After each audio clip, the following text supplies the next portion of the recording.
Okay, we're going to start. Good afternoon, members. Good afternoon to you. We're going to start immediately. I think our online things are sorted out. My name is Ferlin Christians. I'm the chairperson of this committee. We're going to do the introductions. First the members and then over to the AG and then the audit committee chairs online. Thank you, members. Good afternoon, Chair. Good afternoon, members. My name is Pat Lecker. Good afternoon, Chair. I'm Leon van Wyk, member of the Public Accounts Committee. Afternoon, everybody. I'm Benedicte van Minnen, member of Public Accounts. Good afternoon. My name is Naomi Podlam and alternate to this committee. Good afternoon, Chairperson and members. I'm Liesel Klue. I am the Engagement Manager for the Department of Health Audit from the Auditor General. Good afternoon, members. I'm Tsepo Motlomi, Auditor General Office. Thank you. Thank you very much. We're going to start with the AG giving us the report. Over to you, Ms. Klue. Thank you. Thank you, Chairperson. Chairperson, with your permission, I'm going to start on page 4. Perfect. So if we just look at the summary.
Good afternoon, everybody. My name is Philip Christians. I'm chairperson of the Standing Committee of Public Accounts. Next to me is Mr. Dustin Davids. At the back is Mr. Lizette Kluter. I'm going to give the members the opportunity to introduce themselves, and then the members online, then the minister and the HOD and officials to introduce themselves, and then I will give the rules of engagement going forward. Thank you very much. Over to you, members. Thank you, Chair. Good afternoon, everybody. My name is Pat Lecker. Good afternoon, Chair. Good afternoon, Minister, HOD officials, and other honourable members. I'm Leon van Wyk, member of the committee. Good afternoon, everybody. I'm Benedicte van Minnen. Afternoon, my name is Norman Gondlo. Good afternoon, everyone. My name is still Rachel Van Vogel. Thank you. Online member. Good afternoon, Chair. I'm Basil Petrus. Thank you very much. Minister HOD, over to you. Good afternoon, Honourable Chair, and to members of the Public Accounts Committee. My name is Mireille Wenger, and I'm the Provincial Minister for Health and Wellness. Good afternoon, Chairperson and committee members. My name is Keith Kluti. I'm the head for Department of Health and Wellness. Thank you. Good afternoon, Honorable Chair and Honorable Members. My name is Anda Ngosi. I'm from the Department of Health and Wellness and Strategy. Afternoon, Chair and Honourable Members. My name is Sadiq Karim. I'm the Chief of Operations. Good afternoon, Chair and members. I'm Desru Mukhani, the Director for Management Accounting. Good afternoon, Chair and members. I'm Glenn Carrick, the Chief Director of Finance. Good afternoon all. Anthony Small, Director of Financial Accounting. Is there member who's on? I think Mr. Strauss is online. Can you introduce yourselves, and also the AG come to the microphones and introduce yourselves, so that we just have it to the record, please. Good afternoon, Chairperson, members and department. Liesel Klue, Auditor General, Engagement Manager for this audit. Thank you. Online. Good afternoon, Chair, members. Blanche Cancroft, Internal Audit. Good afternoon, Chair and members. Gilbert Lawrence, Audit Committee. Good afternoon, Chair and members. Richmond van Rensburg, Provincial Forensic Services. Good afternoon, members, Honourable Chair and Honourable Members. Laura Angeletti Dutwe, Chief Director for Facility Infrastructure Management in the Department of Health and Wellness.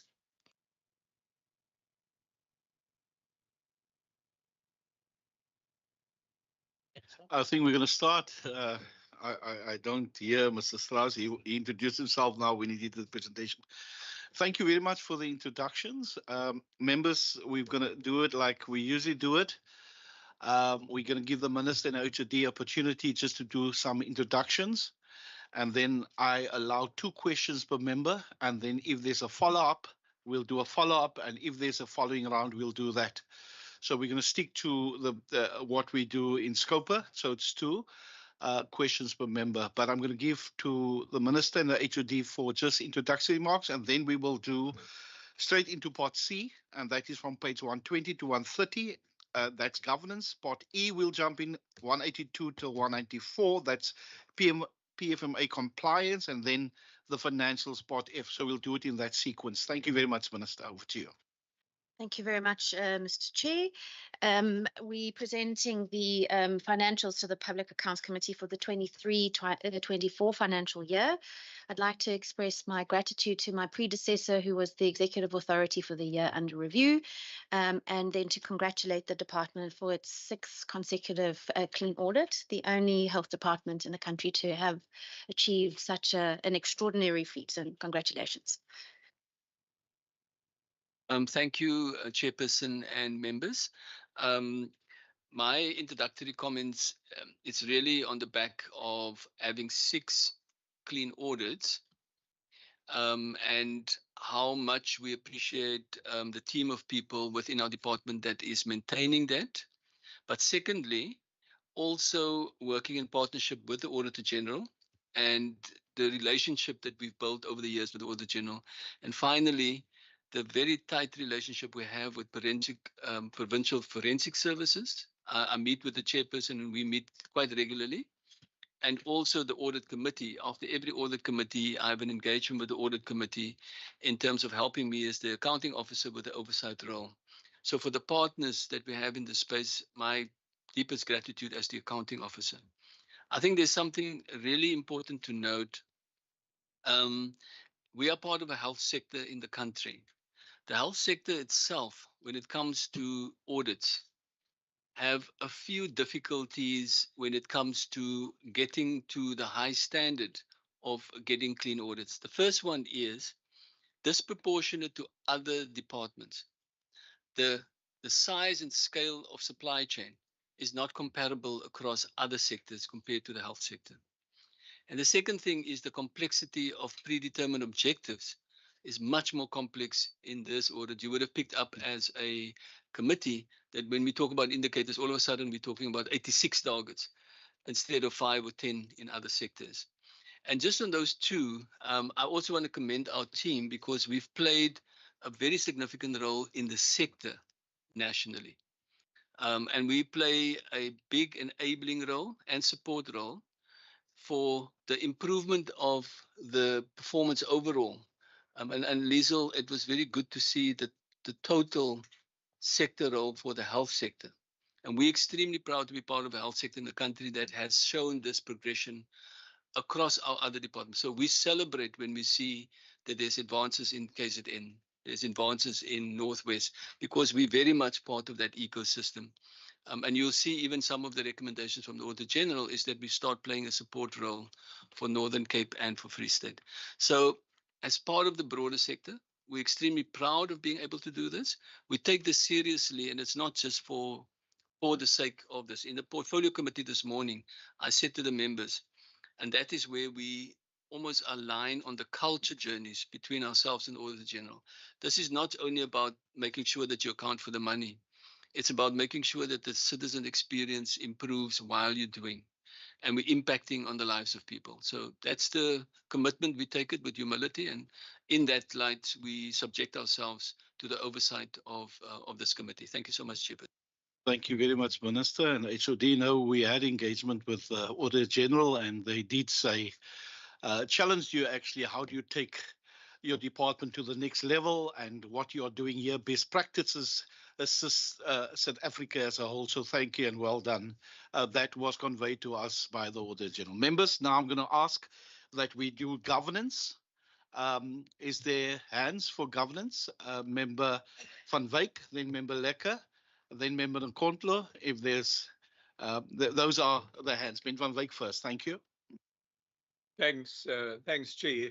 Yes, I think if we're looking at Section C and looking at governance, one of the big areas is obviously the risk area that we have been in, and I know HOD, you've indicated might do with less. Now, that is all very good and well, but at the same time, what I think what your department has been through in the past year is also creates an element of a depth charge in terms of what is going to pop out at some stage in the future as a result of the austerity measures that you had to apply. So, that impacts obviously on staff, and it certainly must impact on whatever else you're working at. And I'm working with, and I'm thinking of maintenance of buildings. I'm thinking of all of the equipment and all of that aspect that you need to deal with. And obviously on your staff, these are stressful issues. They work long hours, and that has ultimately also got to have an impact there. But then at the same time, on a number of these other risks, we mention energy, but we're also facing the whole water aspect, the wastewater, and the impact that has, that one needs to keep an eye on. And then I suppose the other issue that you have is public behavior and the social circumstances of our citizens who then create your problems for you particularly over weekends, in terms of that type of behavior. So, maybe just some of your comments there, and, how does one tackle that, and how does one, we're looking at the past year in a sense, but we've virtually got to look at ourselves on an ongoing basis. Thank you, Member Van Wyk. Member Lekker.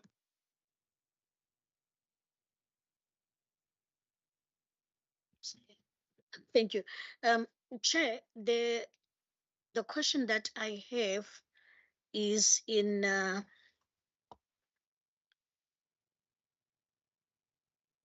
it's in relation to the mpox, the mpox outbreak under the diseases, and I want to check particularly what measures is the province implementing. Give me the page number there, member.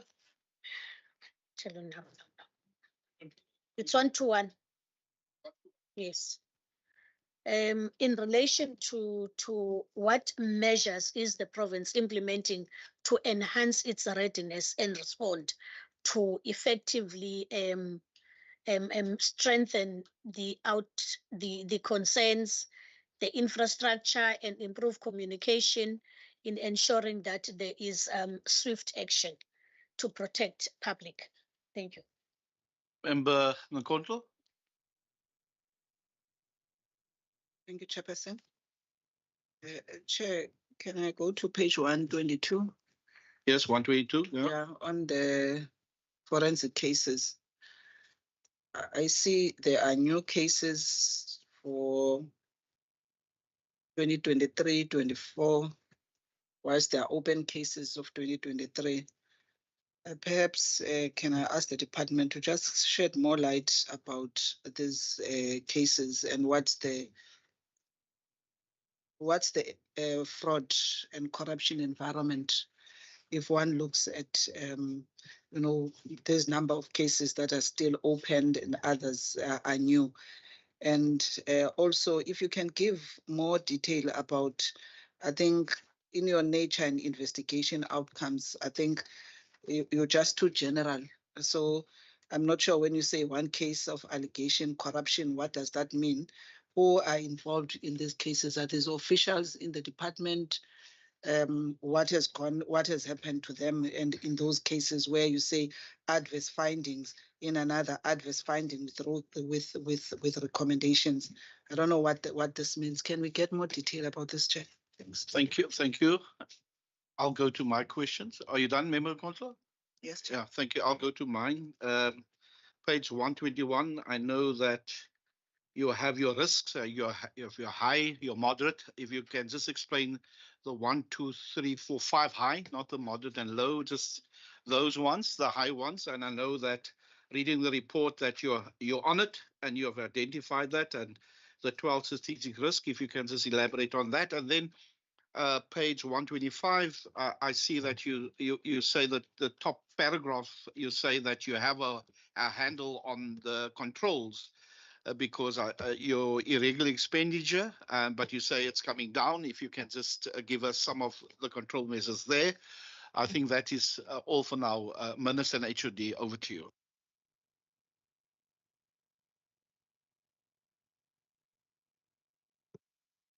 Thank you very much, Chairperson. So to Member Van Wyk's question, which I think is a very good way of us reflecting on the risk profile, or let's call it the risk approach. The point that austerity during this reporting period caused an acute shock to our system is when we look at these risks all the way from the high to the low, that acute shock is playing out on something that might not quite surface at this point.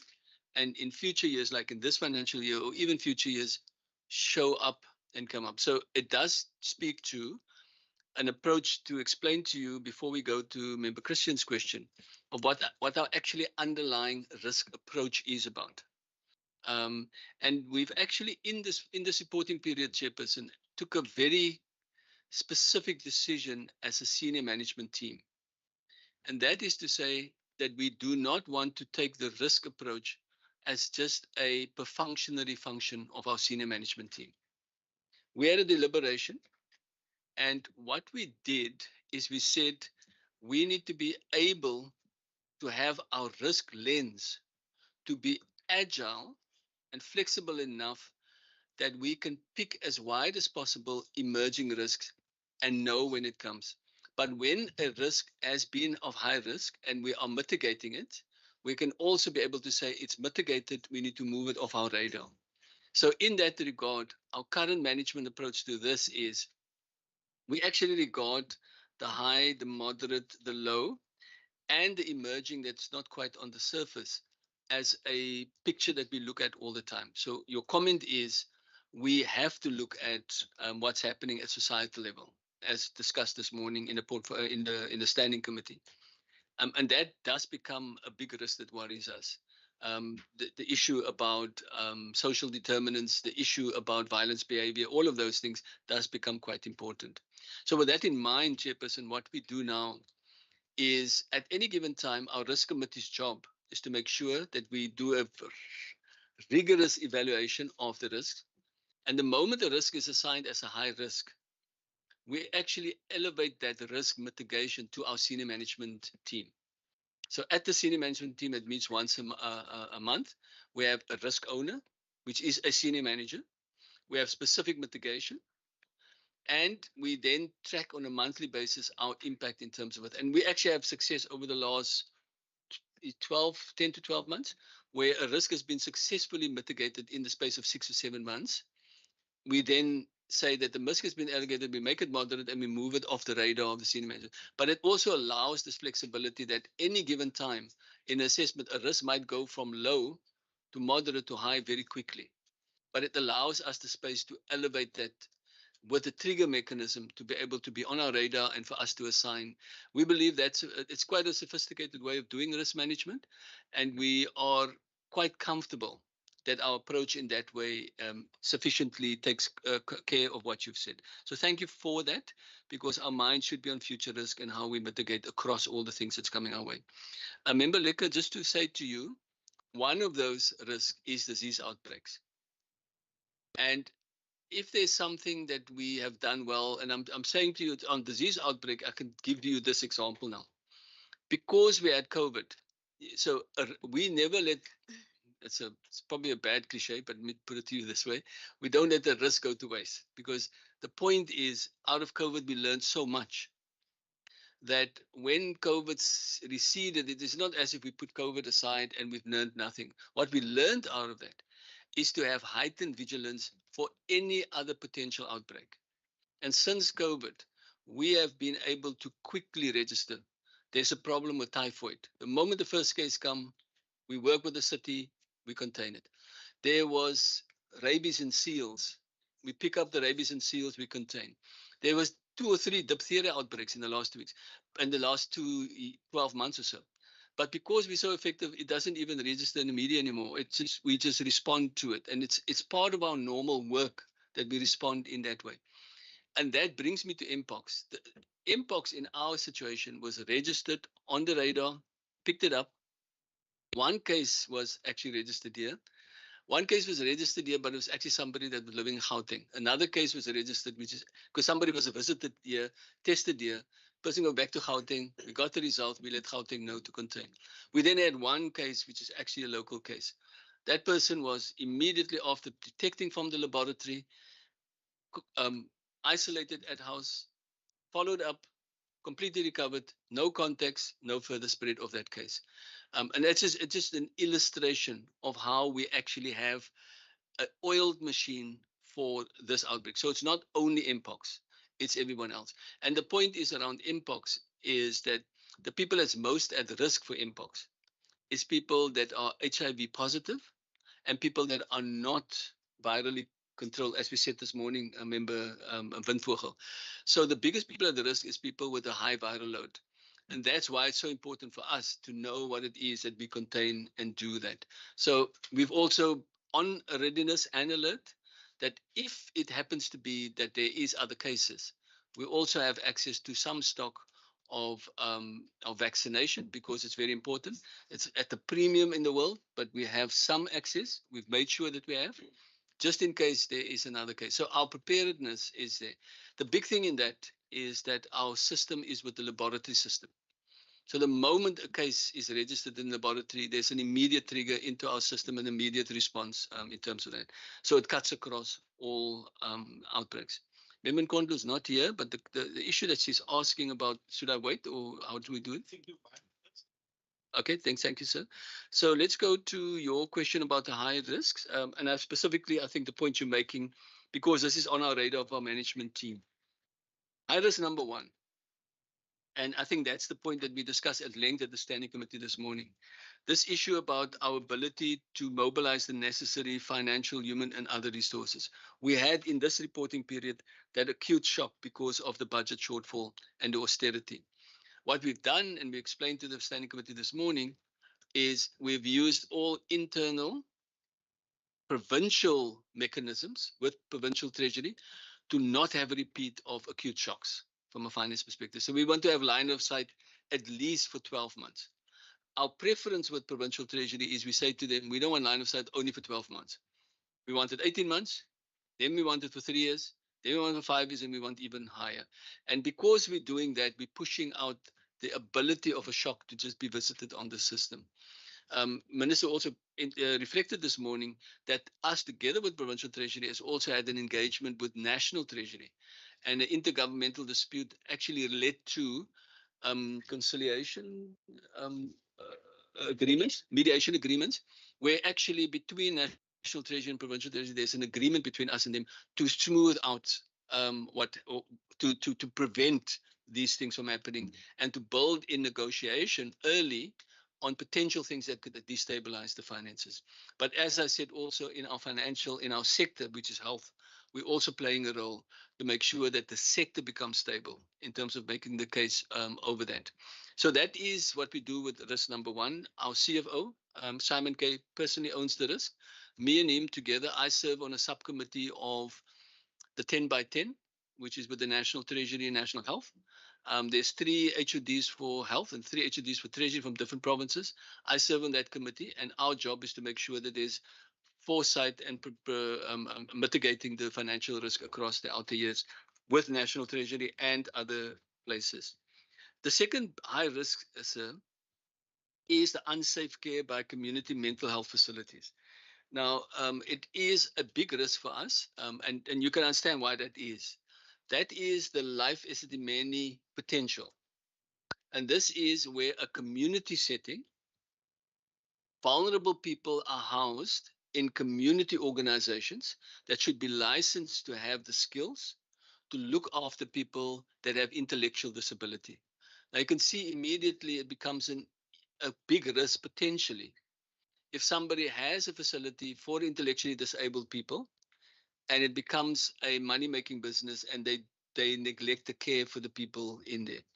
So in that is a big rigorous process that we follow. The majority of these facilities, and it's again, we have a licensing unit. They have to have license. They have to have minimum standards in place. And we work with the municipalities in terms of safeguarding what happens to the clients. We're doing it interdepartmentally, and a senior manager, Dr. Perez from the Metro, is our lead on that. And we've successfully mitigated it with local government, with education, with DSD, and we're working with all our colleagues about safeguarding that on any given time.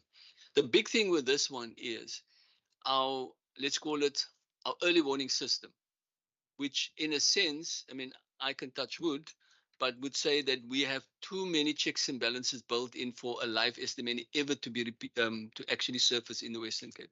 And the checks and balances basically is this decentralized system where our local offices, our district offices and substructure offices are in direct contact with all of these institutions. And if there's any potential mistreating of a person in that setting, it will be registered as an early warning system immediately for us to go in and to contain.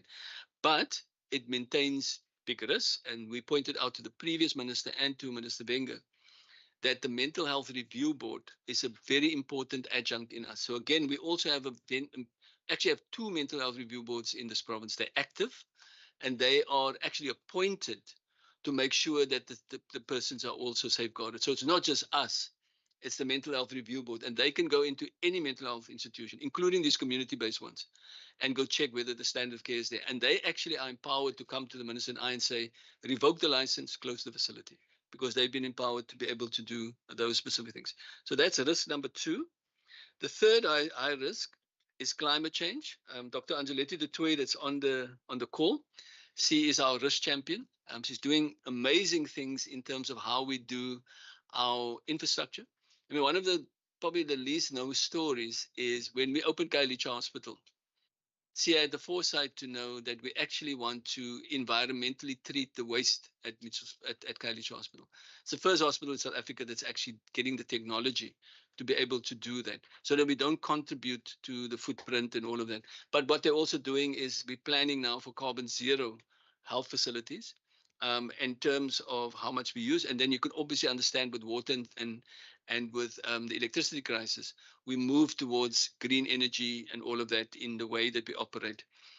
But that is let's call it an infrastructure response. The bigger thing for climate change, and I don't know if anybody would have noticed it, we're working with agriculture and we're working with environmental affairs. It's called One Health. And what we're monitoring in that is climate change has got a risk for the environment, obviously for plants and greenery, but also it's got a risk for animals. And it then got a risk for humans. So we're tracking together across the 3 departments to make sure that we pick up things early. One of the key things that comes out of that is on high heat days, you can imagine that the elderly is very vulnerable. So we have started seeing peaks of heat days and admission with dehydration to our hospitals of elderly people that are on certain conditions. So having got that, we then now built in that we need to have a specific monitoring system to make sure that the vulnerable, and obviously you can also understand, we've always had this. When it was heat days in the Western Cape and there's a diarrhea outbreak, then the young babies are very vulnerable because you can dehydrate very quickly. But now all of a sudden, it's not just the babies we're worried about, it's also the elderly. So that's the kind of things that we're doing in this regard and mitigating it then successfully. And then the last high risk one is the staff safety and well-being. And I don't have to spell too much out on that. We have taken this very seriously. Mrs. Aris, which is our HR person, but also Dr. Laura Angeletti Dutoy together. So we, for instance, now have a signed SLA with SAPS. We have a signed SLA with the city. And we're the only health facility, health department actually, where the city law enforcement is helping us in specific areas for safeguarding. With SAPS, we have specific agreements. And then in the top of that, we are looking at our policy framework for staff safety. That's why the security contracts becomes a very important one. And then very importantly, we have a very progressive staff wellness program. So there's one generic one for the province, but we have a higher order one, which other departments can also draw off. And that's for mental well-being and staff safety. I can imagine the staff that we have, which is ambulance drivers, EMS drivers, people working in difficult situations, they need debriefing almost immediately if something happens.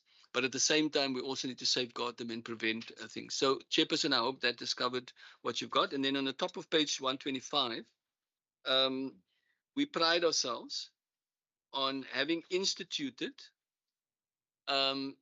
controls which probably has been coming for the better part of 13, 14 years, would be fair to say. Anthony, it's about 13, 14 years that our controls has matured in our system. So it's quite sophisticated what these controls are. So we have a system of DQs. It's people that are deployed to go to facilities, draw samples, and make sure at any given time that everything is in order.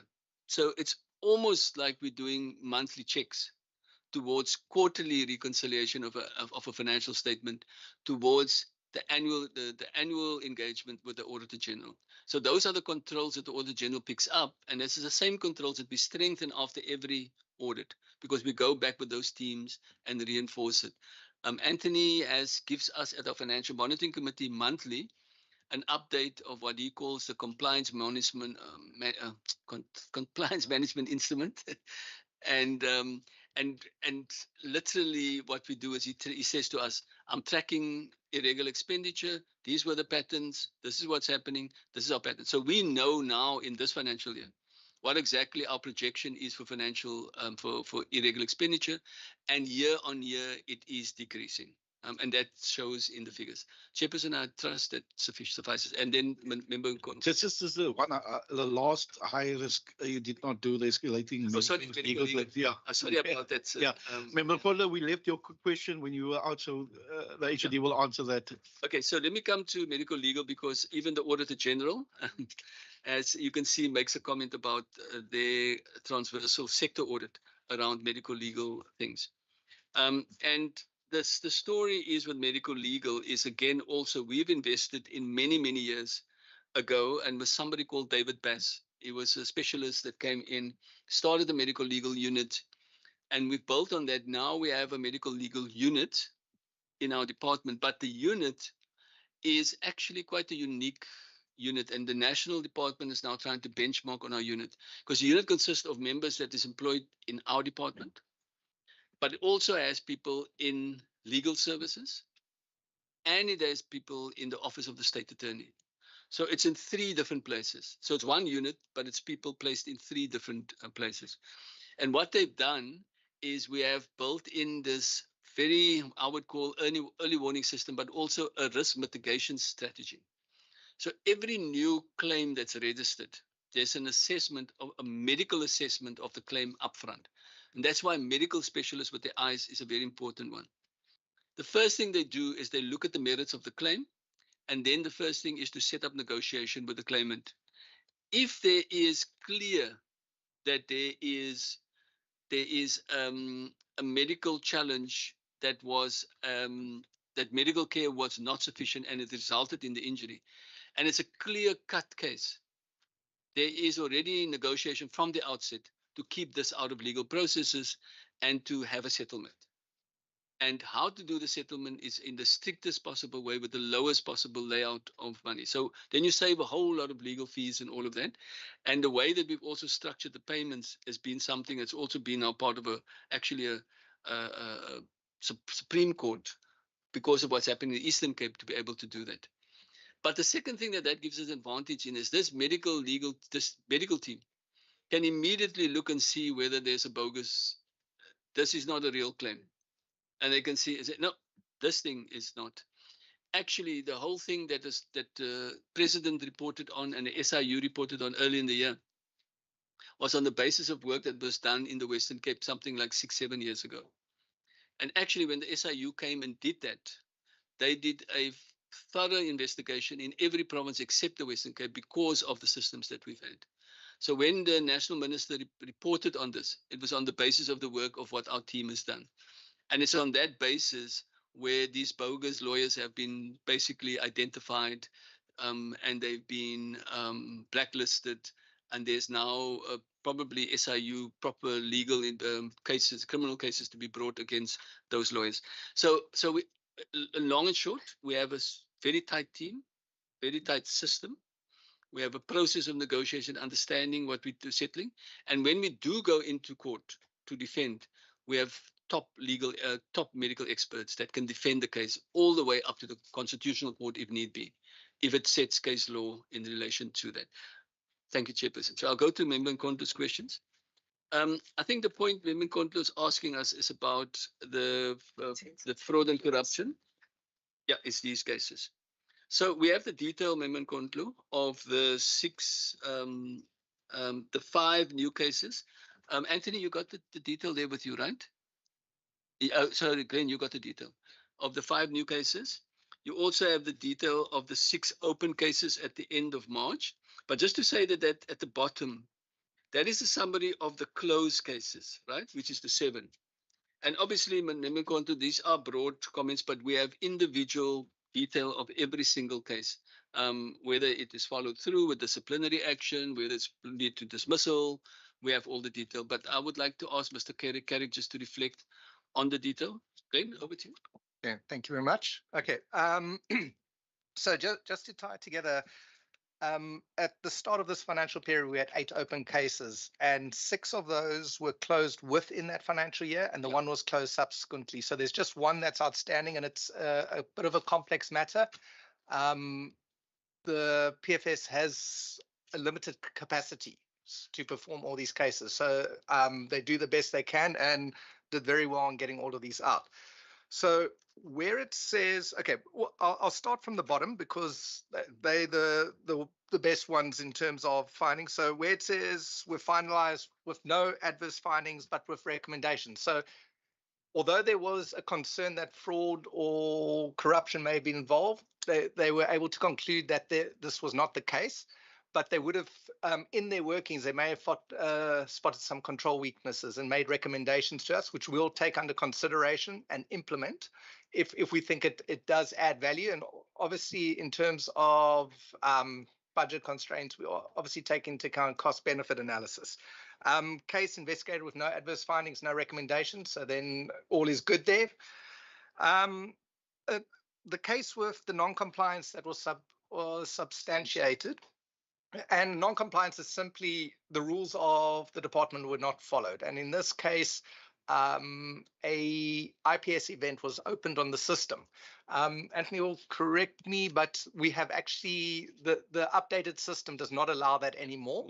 I think this case was quite old, but the new system has prevented this loophole. Out of interest, the official that was, although they could not confirm an adverse finding, the official actually resigned subsequently after the issue of the report and refused to cooperate with them in terms of the investigation. Then we had 2 cases with adverse findings. Both were reported to SAPS. The first one related to manipulation of BEE, and this is something that we do pick up during the procurement process.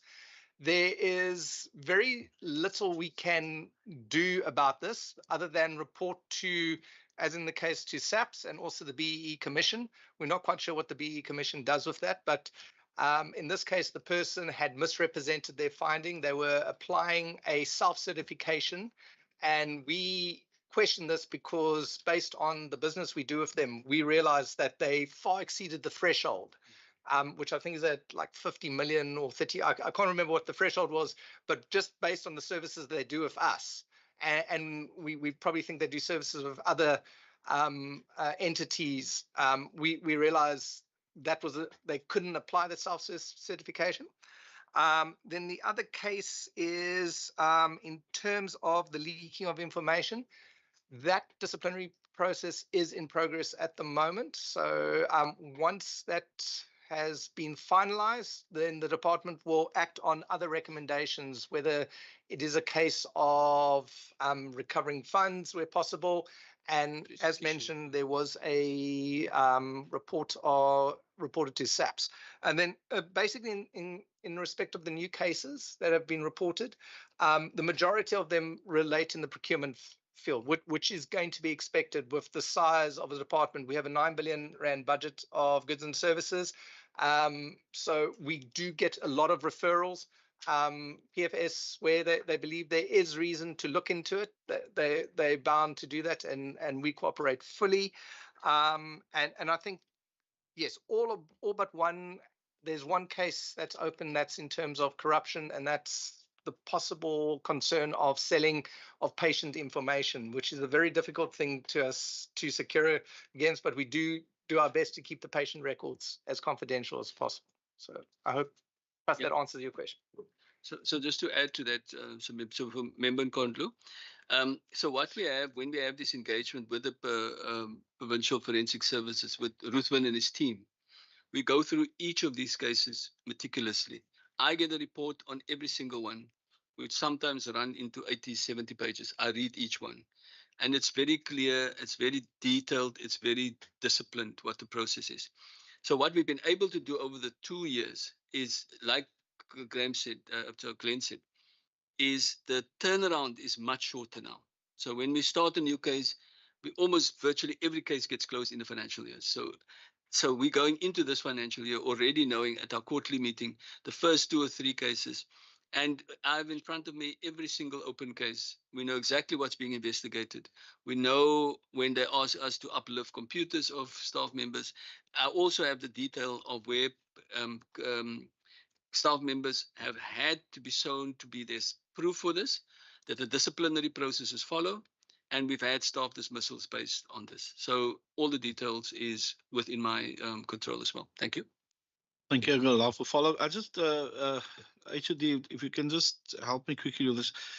This medical legal claims, is it still a risk? Because it seems to me you've got it under control, and it seems to me it's financially more viable to do it the way that you're doing it as to go to straight to court. So maybe, I don't know, because for me, it didn't look like a high risk now, because it seems to me you're under control. I just want to get that. And then the second one is the staff safety and well-being. Now, I know that like in places, not in the city, but doctor staff, they park their cars where the public park their cars, and when they come in, their radios stolen, the cars is broken into.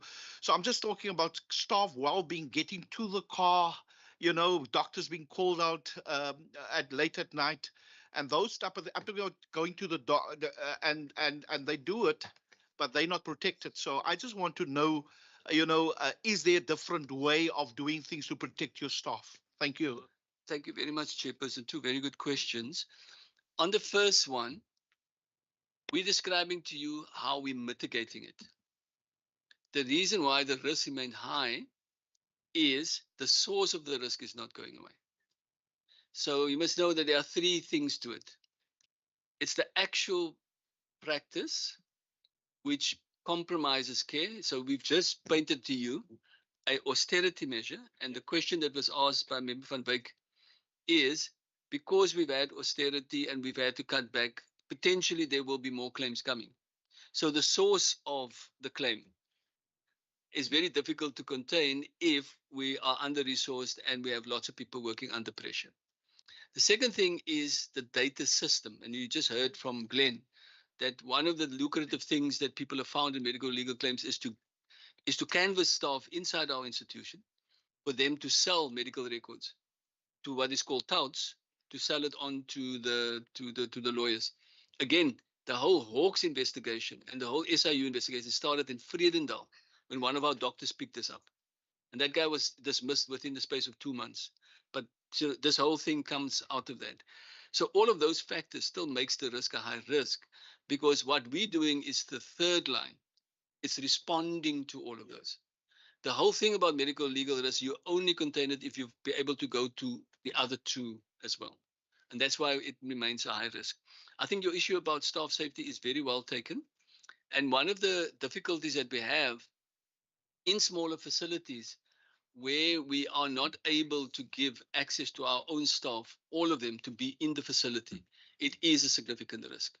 And you are right. I mean, one of the things that we are looking at now is how to potentially find the best possible way. And that's why I was saying we have the law enforcement agreement with City, we have the SAPS agreement. But what we also have now is we want to have this policy of how to try and safeguard all our staff in terms of safety. So we're looking at innovative ways and really reduce the risk for staff. I mean, one of our staff members, just imagine this. Staff members have to get to Nyanga CDC. Now, you might have all heard about the British tourist that puts in his GPS, and he landed up driving through Nyanga. Now, we have had staff members telling us that that's a daily occurrence for them, because they have to come from wherever they live, drive through that area to get to Nyanga CDC. Now, how do you safeguard somebody trying to get on their work to their waste, on their place to their workstation? Those are all the things that we have to consider in all of this. Thank you, Chairperson. I think we can move on. Let's move on to part E.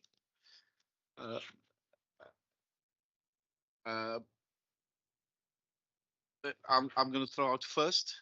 and then I'll give member Windhoek after mine. It's just member Windhoek, you know now I'm the master when it comes to 30 days. So that is my 30 days. I just see the note misplaced, misfiled. If you can just give us some.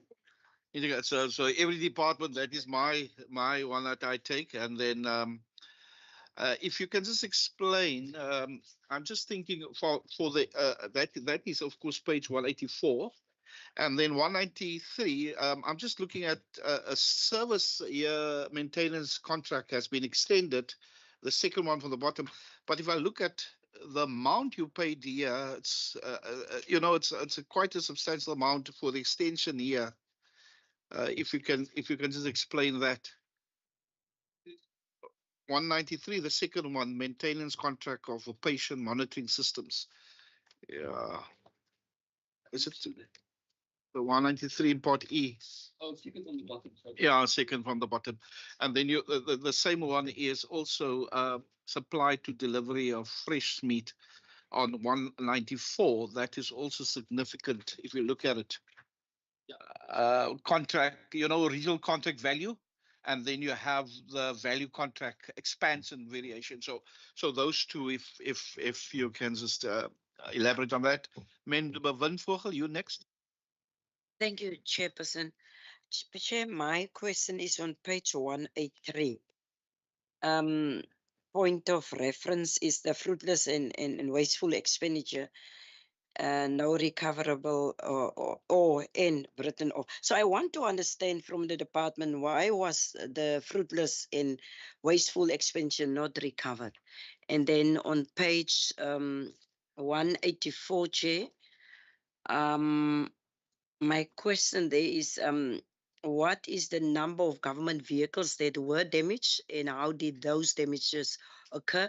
And why were we not covered, or was the vehicles not covered under any insurance, so that we can recover that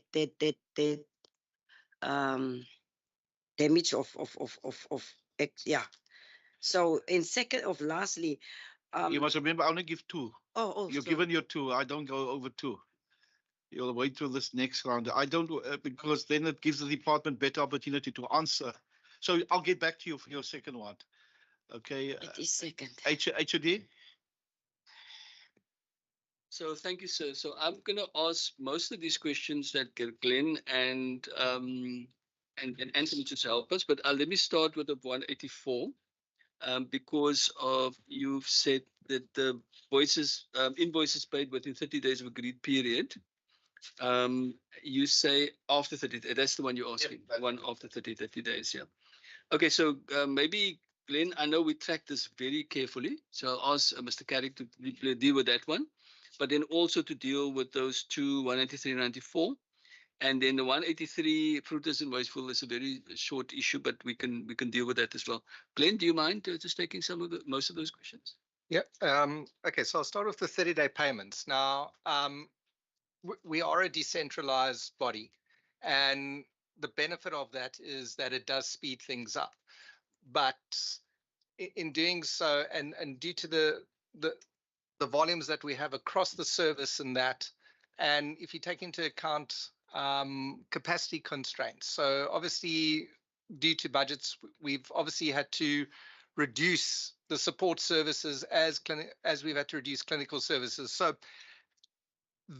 the level of late payments is very low compared to the total quantum of payments that we do. And that's not trying to excuse it, but you must just accept in any large organization, and you got to compare us not to you got to compare us to any large multi-listed organization, you will have a level of late payments.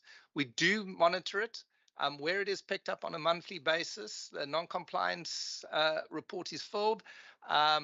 These are followed up with the offending entity to follow up to find out what we can do to avoid it. But I'm comfortable.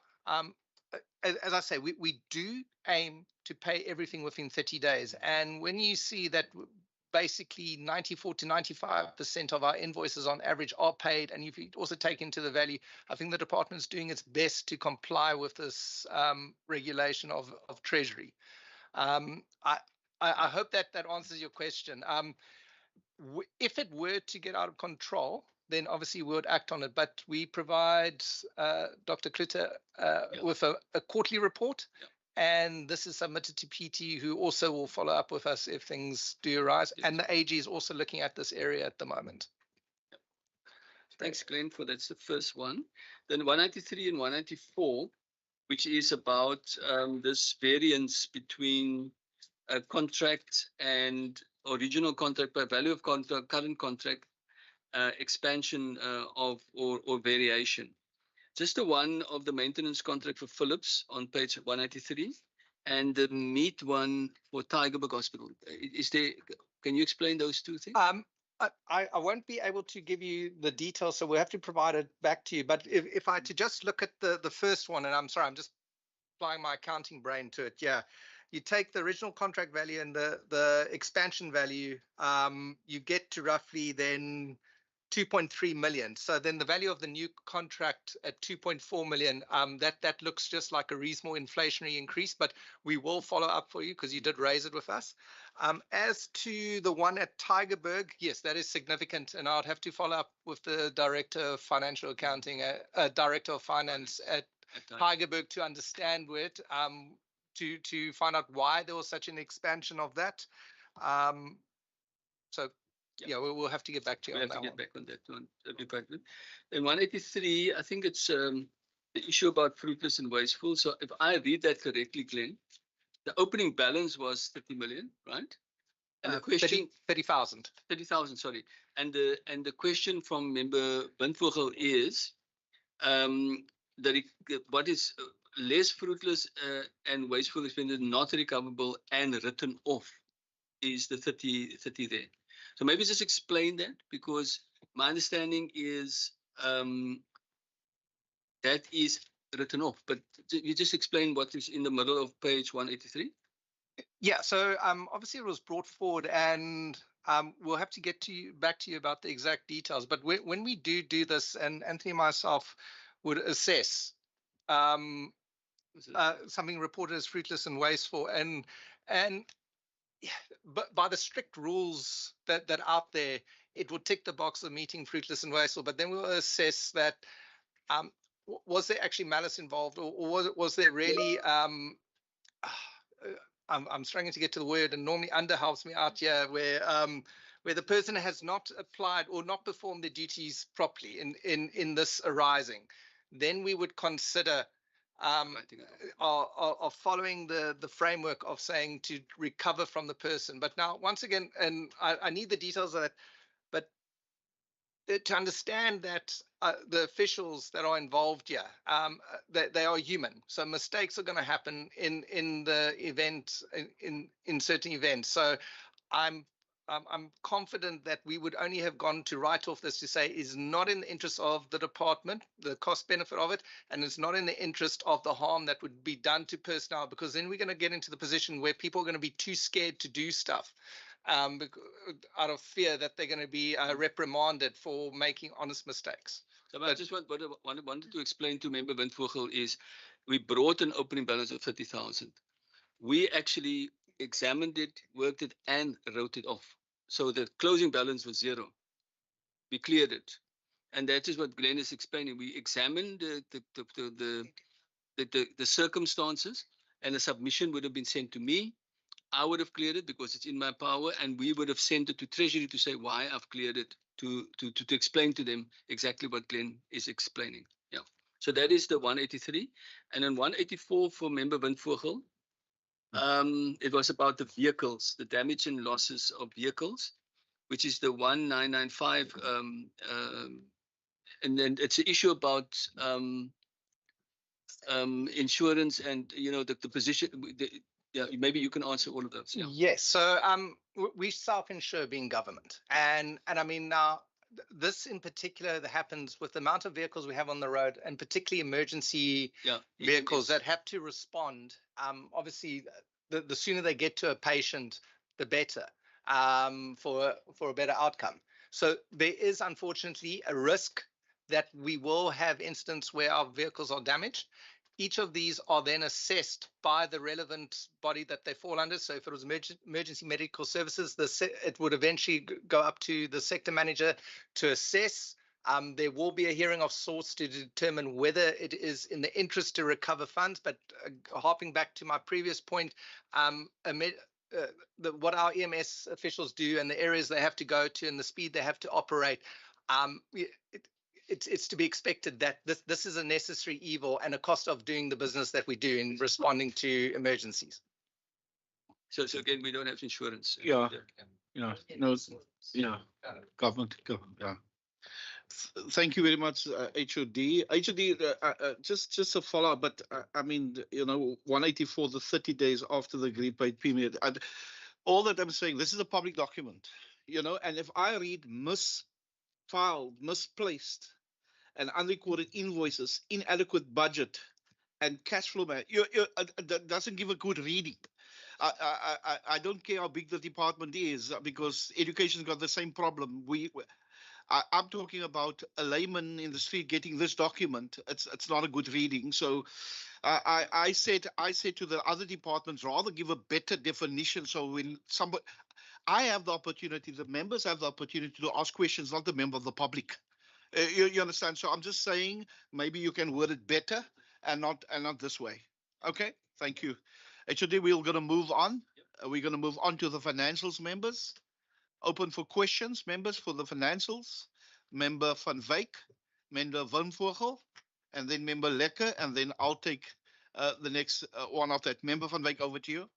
Yeah, look, the first one that I've got here is just deals with appropriation statements, page 208, and then the various programs follow thereafter. Within we got final budget and we got actual expenditure, and then we got the variances. And I think earlier today at the standing committee, we spoke about the 92 million that was, that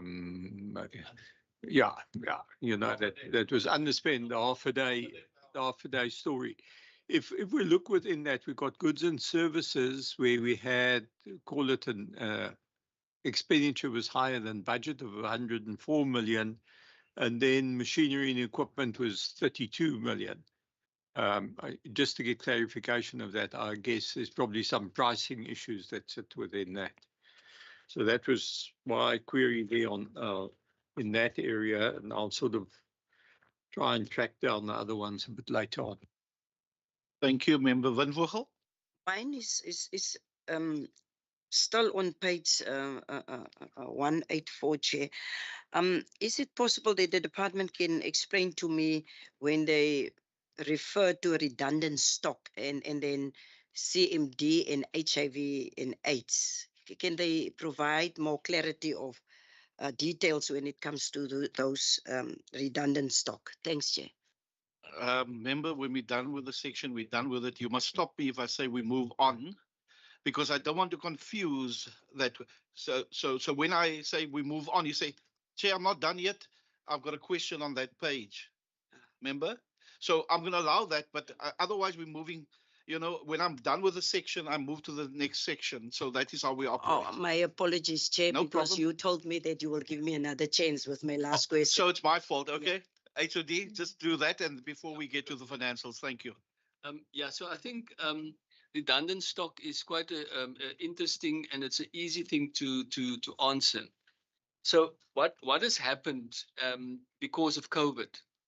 There has been a lot of condoms. So one of the biggest impacts of COVID is that our distribution of condoms has taken a huge knock during COVID. So obviously this is a stocking of items probably related to condoms, and then it is also related to VCT. That's the two things that we do in the CMD. So if you go to the performance after COVID, because we took a real knock in distributing condoms, and we took a real knock in terms of being able to get out to test people, we have now got test kits and we have condoms that over a period of time get to their expiry date and it is difficult to dispense of. So that you can see it's come down from the year before and we are continuously working to work it down. So, but that is even during COVID, we got to the point where some of the COVID vaccines expired.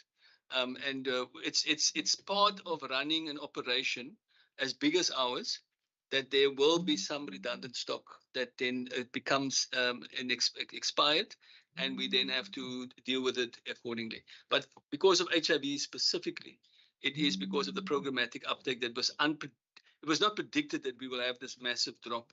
It was based on previous utilization that we had the stock at the time. Yeah. I'd rather make away with the old condoms. So that's a good thing. Is that done, Member Wolfel? Can we move to financials? Okay, we're at the financials now. HOD, over to you. Member van Wyk. I'm moving to goods and services, page 238, and the sort of notes behind that. The under property payments, we've got 1.6 billion that goes through there, and if we then flow through to the notes on that, it would appear that there must be a good chunk there of security related costs. Now, what we've noticed that a lot of the other departments that within this property management type of fees, we're talking about security quite often. Now, the security number seems to be quite a big number if you've got to go add it up through all the departments. And I suppose the question I just ask myself, we're obviously paying out a lot of security as government on security charges. Is there a cheaper way of dealing with the obvious security that we've got? So, maybe it's just something that one must discuss internally, and just try and think is there a cheaper way of doing this? Put it that way. That was really what my comment was there. I noticed under inventories, the food and the food supplies was relatively low at 76 million, under 5.4. And your medical supplies and your medicine was a lot higher. And I would have thought that somewhere, your food in the system, or what you'd spent on patients, would have been a higher number in terms of all the millions and the billions that we talk about. That's your two, remember, that's your two. That's your two. If I don't 215 on the health warehouse, there's an under expenditure there, and did it impact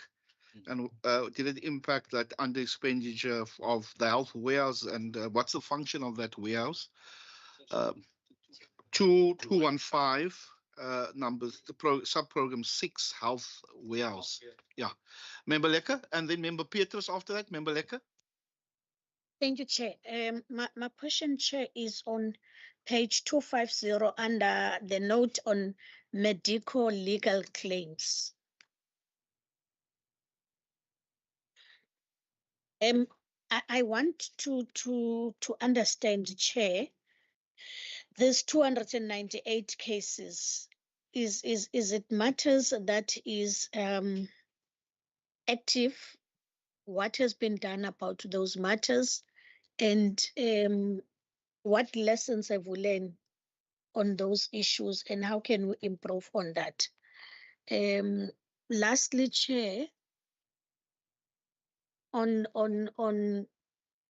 contingent assets not included in the balance above, I want to get an understanding in relation to the Pella cases.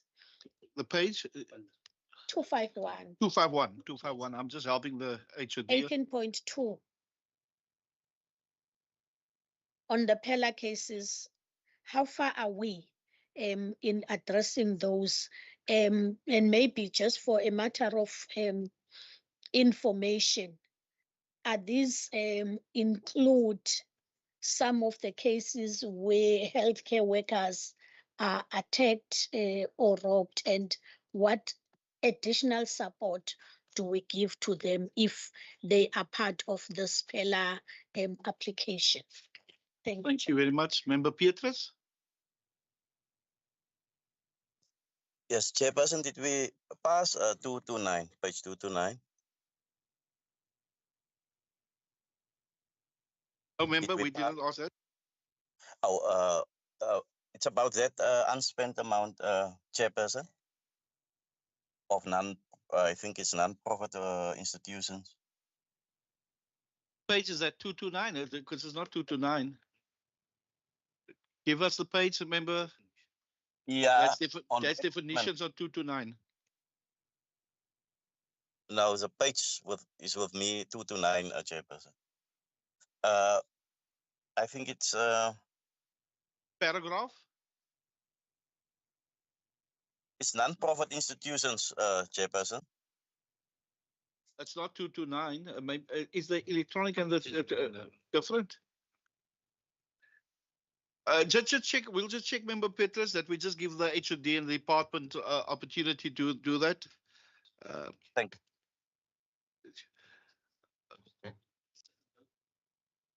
you. Can you give us a note number?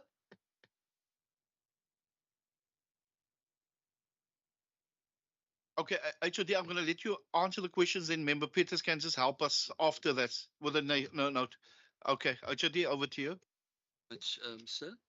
I think we've dealt with. Okay, so let's go to Member Lekker's question on 201. So let me start with 201. So I'm going to put the context of 201 forward. So if you read carefully at the top, it says of the targets that is related to program 2, 73% was achieved. The budget spend was 99.8. So the first comment we would like to make, there is no direct correlation between how much money you spend and what percentage of your targets you achieve. So in the standing committee this morning, we explained to people that your money was under a crunch and we had to change some targets. And specifically the ones he's referring to, which is antenatal visit rate. Now, if we take, Member Lekker, we've got all of these targets that the Auditor General shared with you. So overall, if you take the program 2 and the program 4 together, what the Auditor General is putting forward to you, that the combination of the two is 75% achieved. That's across program 2 and program 4, both on the, if you take the 73 and you take the 81 together, it is 75%. Now that is, let me explain to you, what was it? This is not the right one. This is the one. 95, this is 100. Yeah. So for the 76%, sorry, if you take the two together, it's 76%. You take the 73 and you take the 83, you put it together, it's 76%. That means that 65 of the 86 targets is 100% achieved. So it's not off by anything, right? And it means that 20 out of the 86, the targets were not achieved. We take a lens that if you've achieved it within 95% of the target, I'm just putting that as an example. So if you take 95% achievement, not 100% completely, all of a sudden 10 of that 20 indicators are within 95. This person antenatal under 1 week is within 95% of the total. So that 73%, you can see it's 73.88 versus 74. It's 0.12 of the target. It's within 95% target. And you just want to make that point, that even if you just take 95% of targets achieved, all of a sudden, it jumps from 75% to 76% to 87% overall. So we just want to make the point that a lot of these targets that's listed here is so marginally off.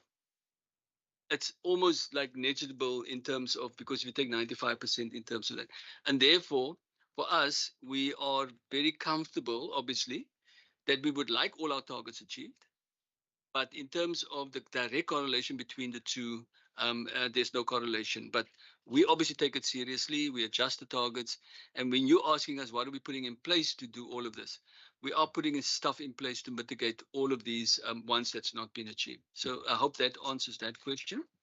In terms of the property payments to 38, sir, I think that's a very interesting question because you make it a link between the property payments as registered here and the security payments. So I'm first going to ask Anthony or Glenn, just highlight to us what is registered under the property payments, the 1.6 that's there. Glenn, if you can just, and then I'll come back to the broader question of linking it to the security expenditure. Okay, so property payments will be basically our outsourced services, which include security and cleaning, and these are particular costs that have been the inflationary increases have been significant. Under security, we have this annual SERA levy that gets put, and we've got no choice but to pay it. As to the improved alternatives, it is a very labor-intensive outsourced service. I mean, if you just think of a campus like Tygerberg Hospital, the amount of security required to cover that and the various entrances, that is problematic. You also don't want to make your hospitals prisons. You want access, but you also want to control access to certain areas. So take that. An interesting initiative is one where we are actually going to be I don't want to use the word procuring, but in essence, we're going to be training police officers that will be stationed. So rather than paying security company X for a certain level of security officer, we can actually get a police officer, which, all due respect to the security of a police officer, provides a far better deterrent than what some of the security people would do. And it's also in the interest of the province in terms of increasing the number of police force that we have. But yeah, so I would have to defer. We have a security team that sits right by me. I'll run that question by them and say, what are we looking at the moment? They are quite busy at the moment with the award of a new contract and everything going around there. Your question on patient food. So under goods and services, we've got a category called agency and support and outsourced services. So under there's patient catering, and I think it was roughly another 70 million that you would add on top. So the amount you were looking at is the in-source, where we actually provide the food services. And then the other portion sits under agency, where we pay a third party to provide the food services to our patients. Just to add, Member Van Wyk, to the security question, it's a very good question.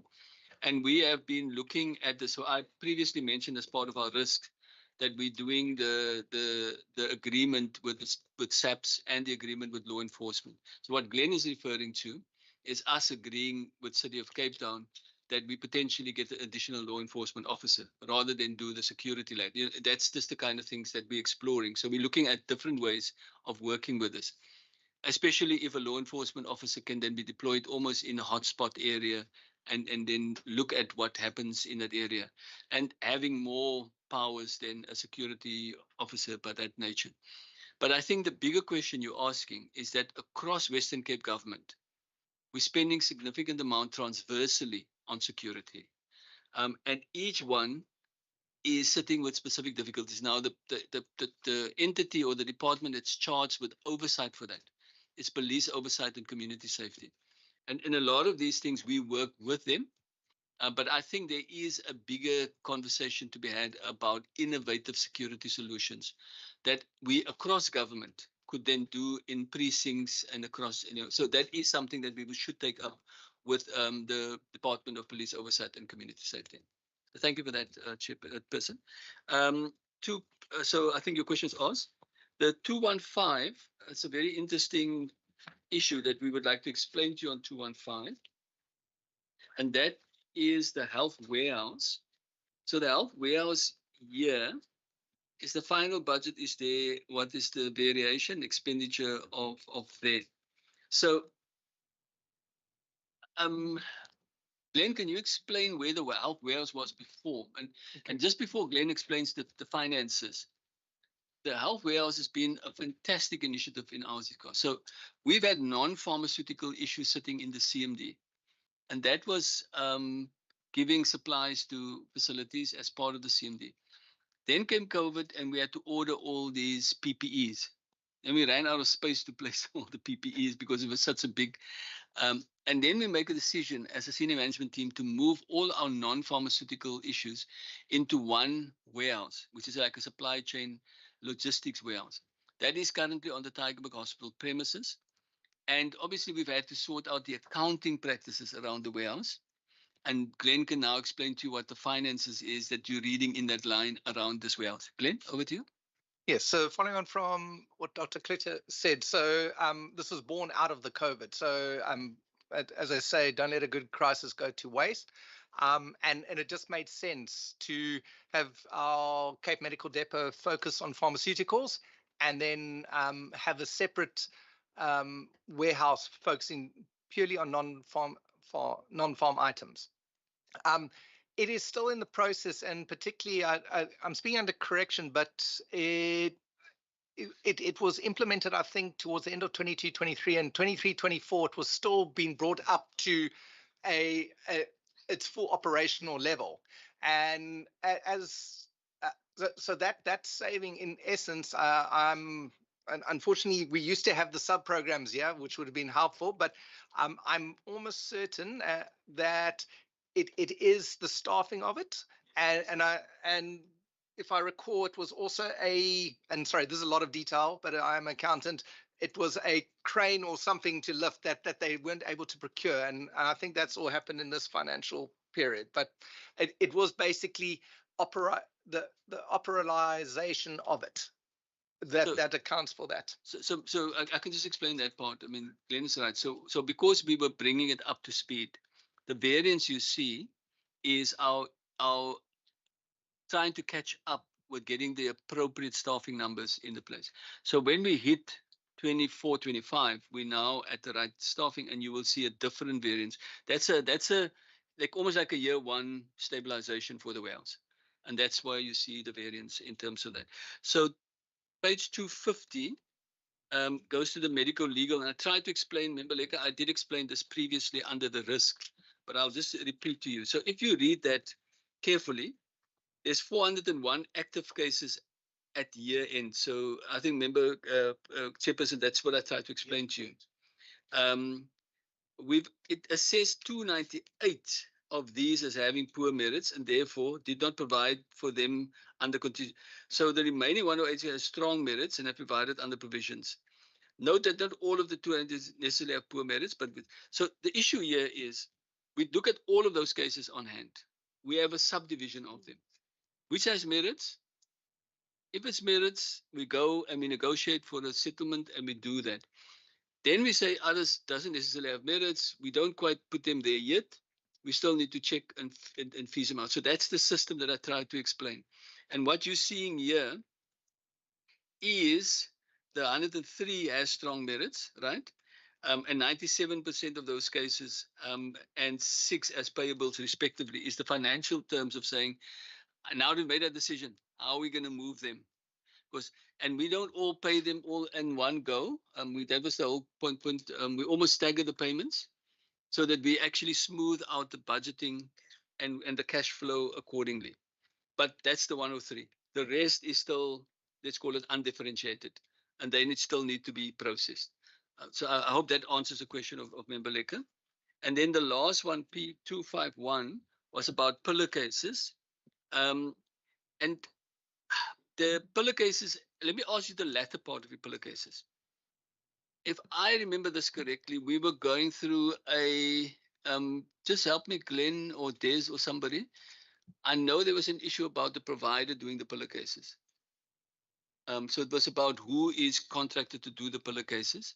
And I know that there was a transition in that regard. So that probably resulted in the lag for sorting them all out. But your second question is the crucial question, which is, we'd explained this morning to the portfolio committee, the difference between temporary disability and permanent disability, if the members can remember that part in the annual report. Basically, it comes to this.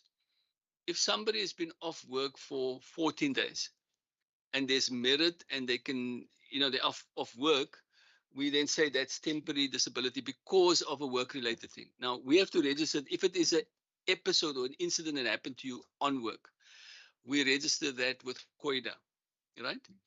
But if it is more than 14 days, it means that you can't come back to work because of what happened to you. That becomes a case that is then registered as pillar. So then we register to say, and that you're right in that case. What we do for the person is a whole lot of support things. This morning, Ms. Aris told us that the majority of those cases are actually EMS personnel.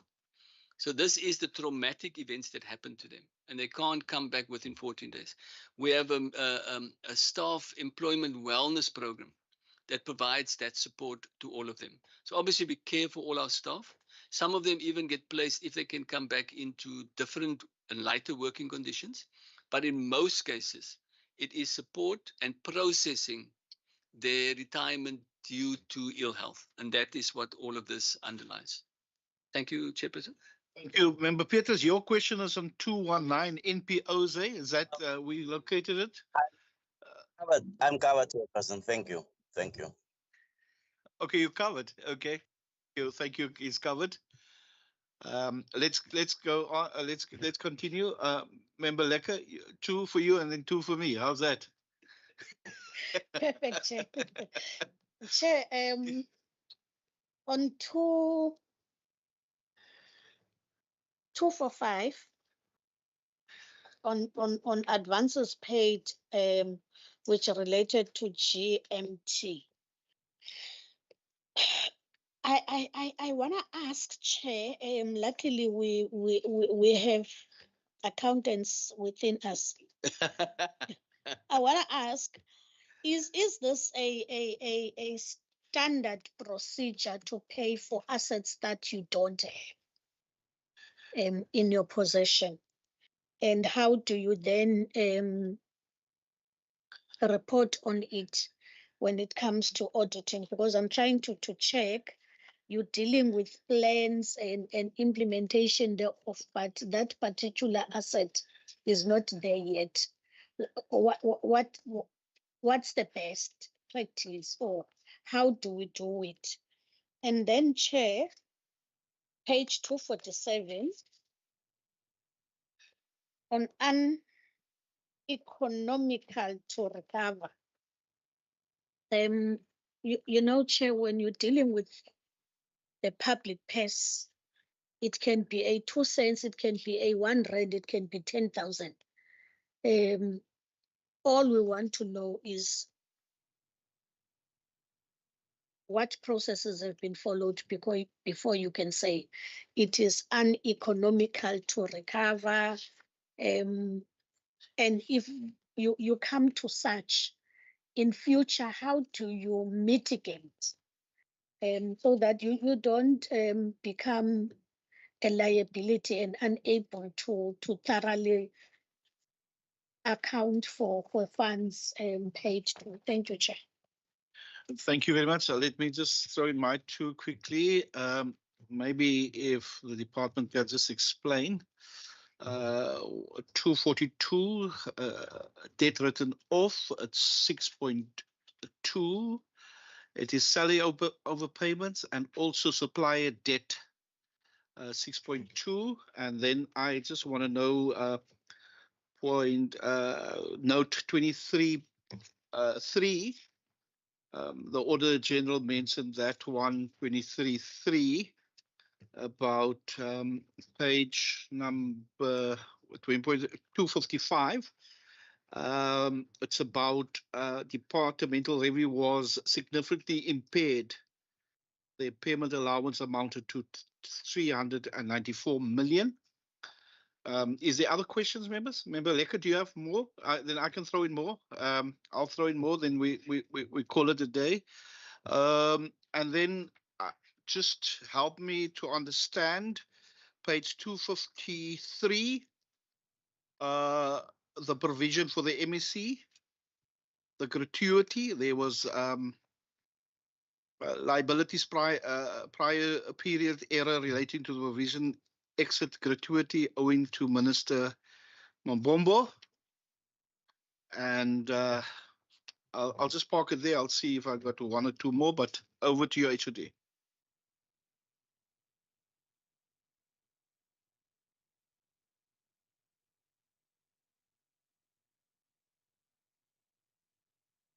Oh, your microphone. Sorry, I sorry. used to say microwave, but it's a microphone. Thank you, Chairperson. So 245, I think Member Lekker is asking a very important question because of these advances paid to motor vehicles ordered from mobility, but not received at year end, right? So we pay the advance and we say that we need to get the vehicle. We haven't received it, we put it into this payment. One of the things we're doing currently with Provincial Treasury is to look at the whole system of what it is we pay to GMT. It included these advances, and it also includes looking at what we pay with daily tariffs. So there is a process, Member Lekker, that we've asked Provincial Treasury to help us to work through what is the best possible way of doing this financial transaction between two entities in government. So Member Lekker, your question is appropriate within that context. So just to say, it is receiving attention, and we will be guided by Treasury in terms of what the best process is to take that forward. Then 247, I'm trying to give you my layman's interpretation, Member Lekker. And for all the debt less than 2,000, right, it will cost us more to try and recover the debt than the 2,000. So we potentially would pay somebody 3,000 Rand to get 2,000 back. So the issue is we've made that ruling that it then becomes, it will cost us more than what we actually get. And when we analyze the debts of 2,000 and less, invariably there's good merits for writing it off. But the colleagues can add to that. I know you've gone through quite a bit of trying to get that, and we've submitted a whole lot of stuff to Treasury in terms of that. You guys want to? Yeah. Yeah. So essentially, these are not patient debts; these are other debts, and they can arise for various amounts of reasons. So you may find that we would do a recovery from a supplier, for instance, that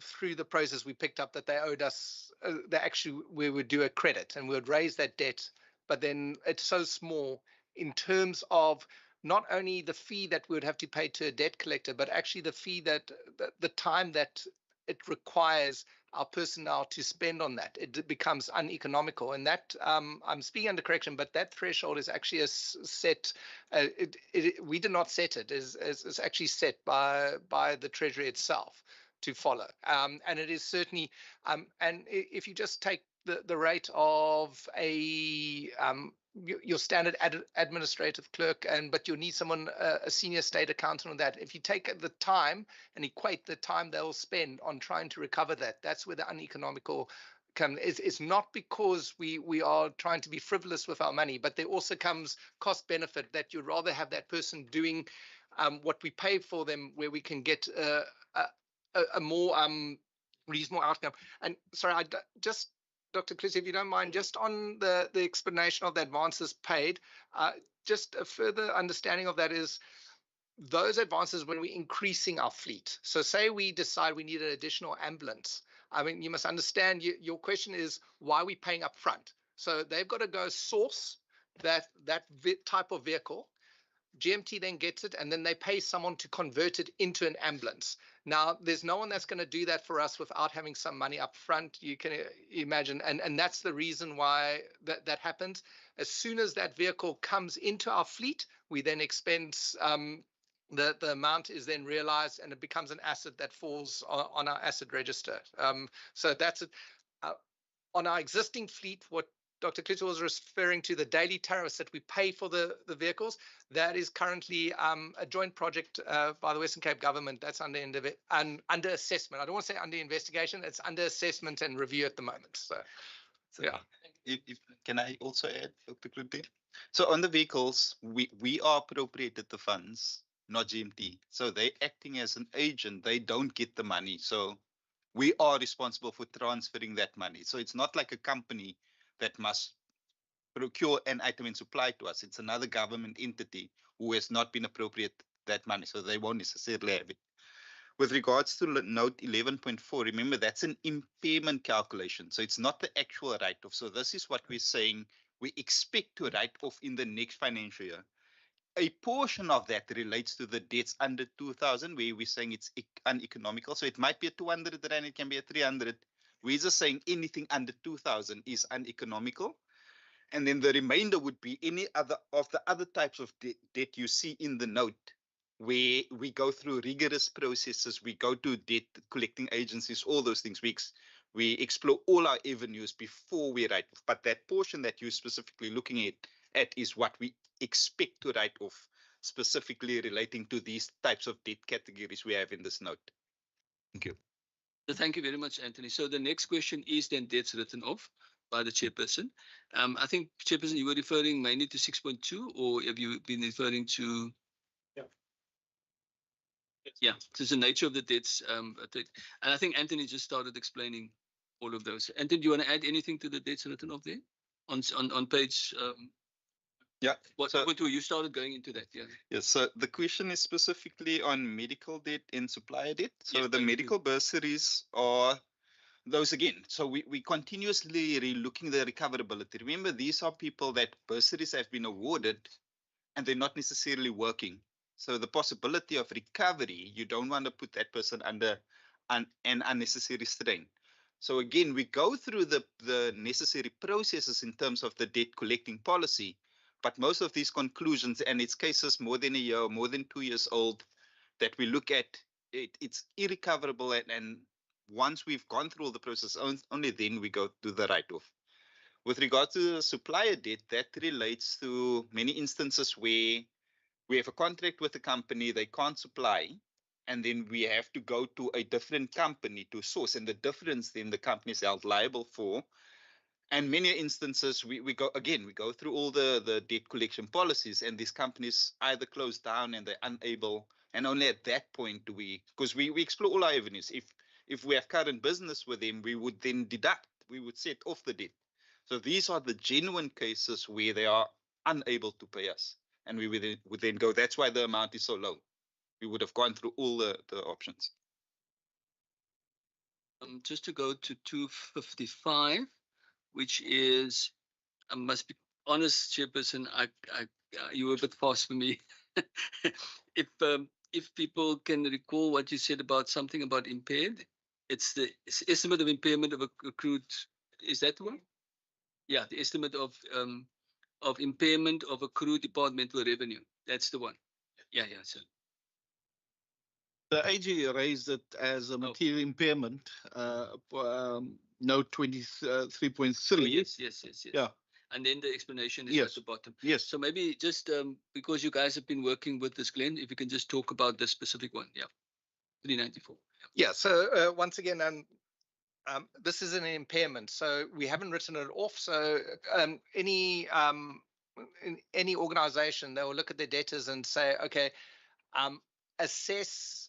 You're almost providing for a possible write-off, and that's what we do, and we break down the categories there.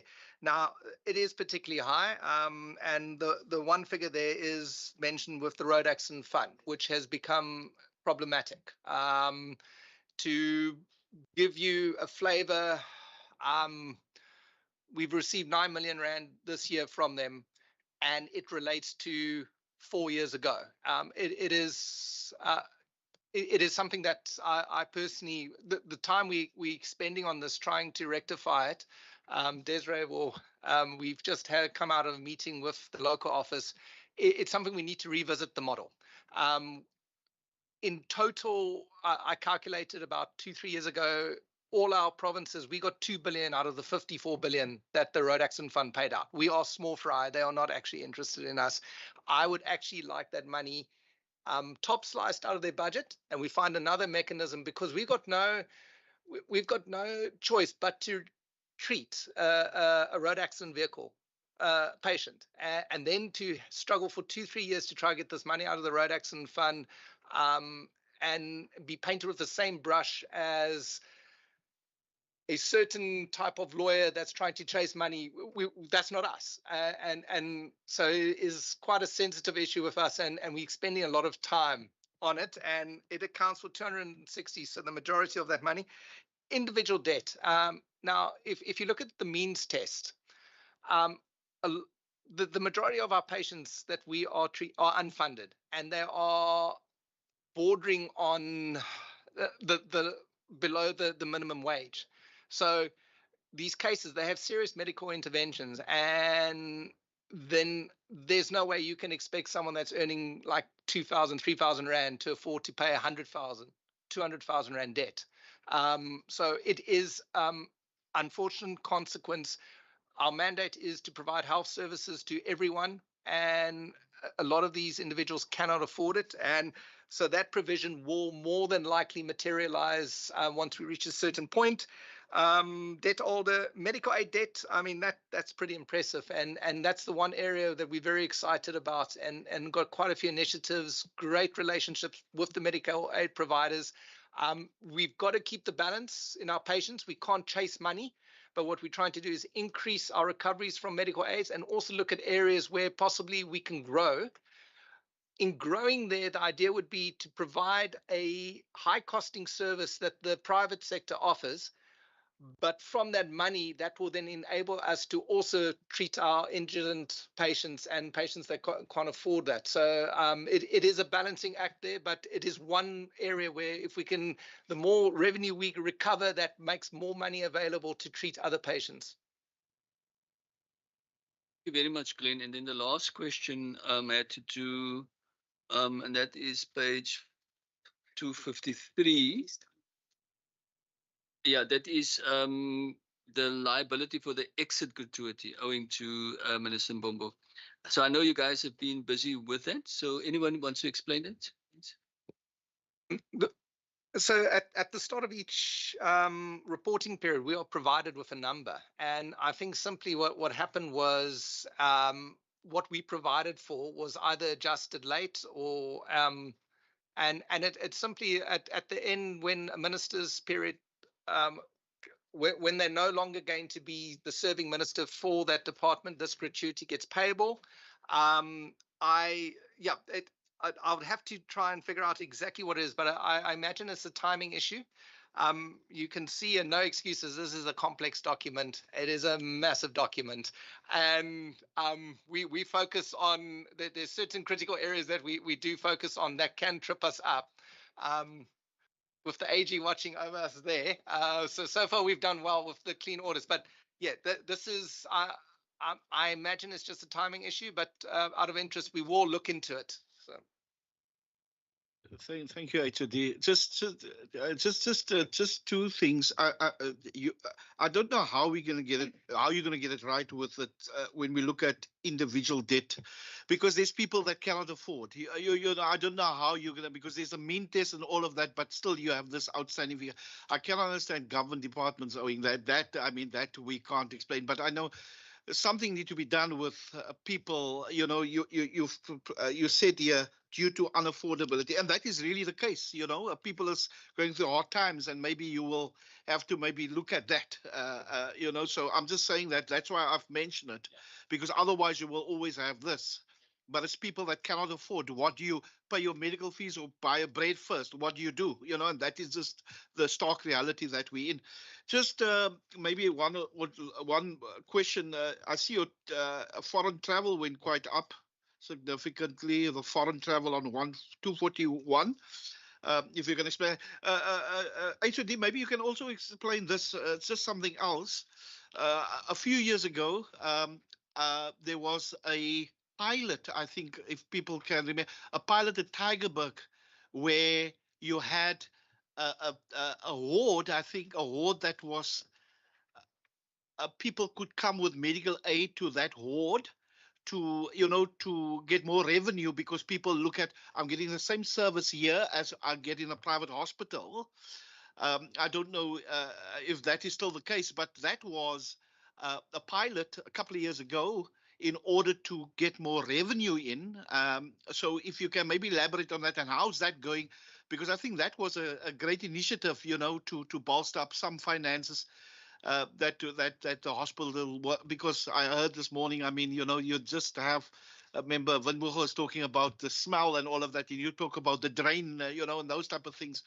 So how far is that, and did you actually pursue that matter? Thank you, HOD. Thank you very much, Chairperson. I think the foreign travel, it just happens to be that every second year is the International AIDS Congress. So it's not every year. And there are, and I know in this year, that year of reporting, there was a delegation that went from this province to that. So we can go and look at it, but I know it's every second year.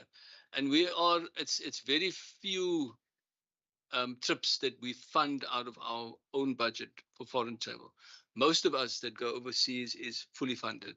So we just ask permission to go. But this is possibly related.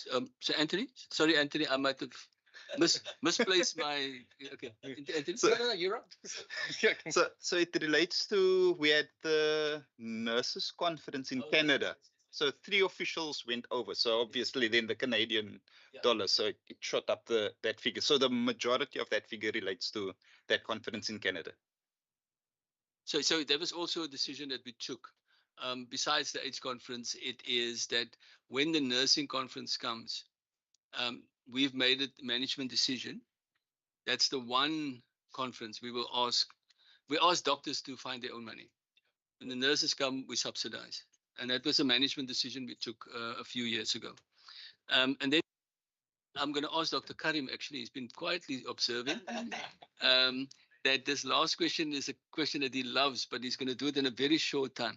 Because he was the custodian of most of the pilots that we tried, but we all discontinued because it wasn't successful. And we're looking at a new model, but Dr. Karim can provide the details. No, it's fine. I had my turn, my grilling this morning. So I was supporting the HODs. It doesn't have a money business. But with regard to the private, there's a Grooski hospital. And the intention was to make a private order available for essentially the low-cost schemes.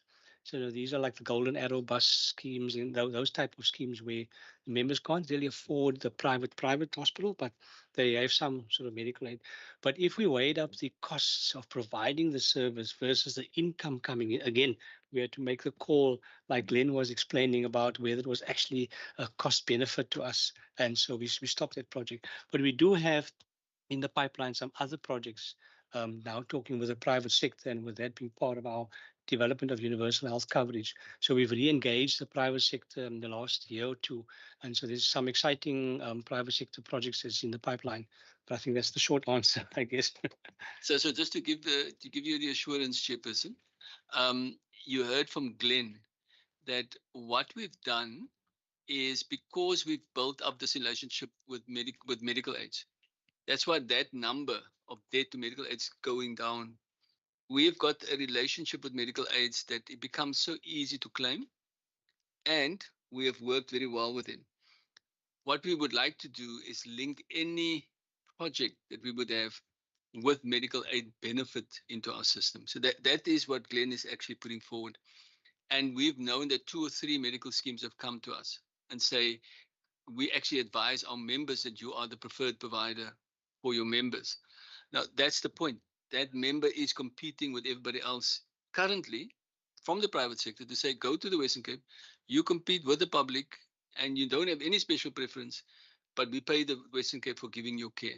Now, obviously, out of that, there are potential for us to look it up. And as he says, the big balance for us always, it cannot deny non-medical aid patients access to care.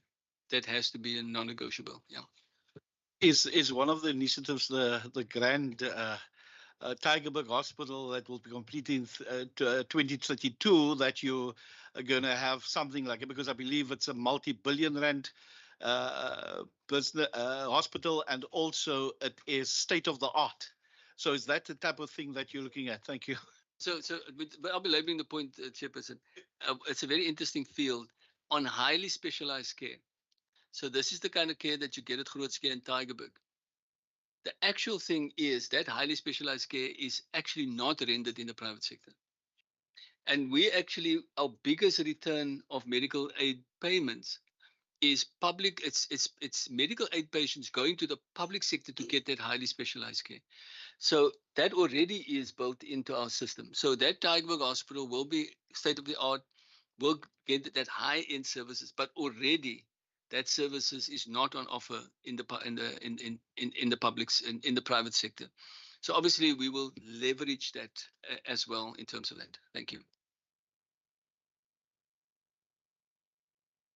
A follow-up. You can do your follow-up. Thank you, Chair. Just a quick one, Chair, on the nurses conference. For interest sake, does this include the SNTs of nurses who go to the conference, the figures that are reflected here? To Chair, I've heard the explanation on the amount that has been written off due to various reasons, but what was not explained was a process undertaken to write off. Do you just say these are 2,000 rands and less, and therefore we just write off, or there's a process that is being followed to write it off? Thank you. Chadi? So the reason why you see that amount, Member Lekker, is that we pay for the employees to actually attend the conference. So it is the travel fee, the accommodation fee, the S&T fee, and that's why we do it not often. It's whenever the conference happens, and we limit the numbers of people that will go from the nursing fraternity. It's a small token that we give to nurses and recognizing nurses in our system.